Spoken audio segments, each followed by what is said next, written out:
Hey everyone, tonight I wanted to talk about the current housing crisis and really financial crisis that's going on in the United States. Just from my own perspective, really, but I know a lot of people out there are really struggling with their bills, with being able to keep housing and shelter, and just basically being able to survive in life, not even really thrive anymore, which is kind of the problem I think that most people are having. Because when it comes down to it, really none of us are looking to just barely scrape by and just barely survive. We're trying to thrive. We're trying to make it in a way that is actually brings some form of the pursuit of happiness that's described that Americans want to have. And my current thoughts on that really kind of come down to this. I know a lot of people out there are talking about different forms of ideas like socialism, communism, all sorts of kind of way out in left field, a little bit of crazy right there, but my personal take on it is this.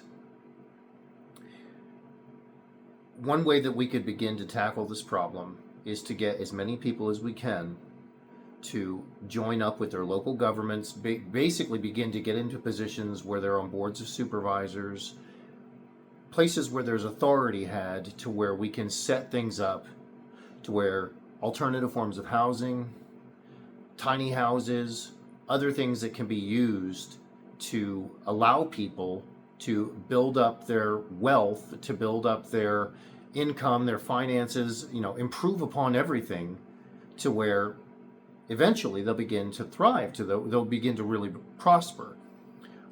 And although alternative forms of houses and housing and tiny houses and other things are kind of a gray area or technically legal in many states, getting something established like that where a lot of people can then flock to that and use that as a means to begin to thrive and come out of this crisis that most of us are living in is very nearly impossible. And one of the major reasons why is most authorities, most people from the previous generation, the boomers, they're simply never going to willingly shift things that direction, because a lot of people that are backing them have an interest in making sure that people are stuck in the rent trap. They're stuck having to rent properties they cannot possibly afford.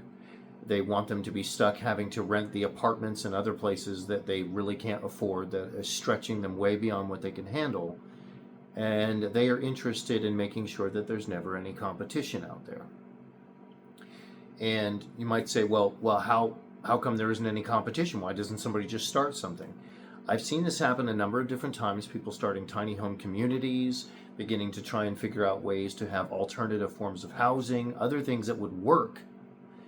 And they usually, within a short period of time, a lot of pressure gets put on them, ordinances, statutes, other things get used to find a way to shut them down. And the people that are usually behind pushing that are the ones that are running the competition. The overpriced rental homes, the private equity firms that don't want there to ever be any competition. The way we stop these people is putting them out of business, finding a way to do something less expensive so that everybody that is price gouging us ultimately ends up sinking. And the trick with that is that we have to find a way to change the board of supervisors, the leadership, and this starts locally in our communities.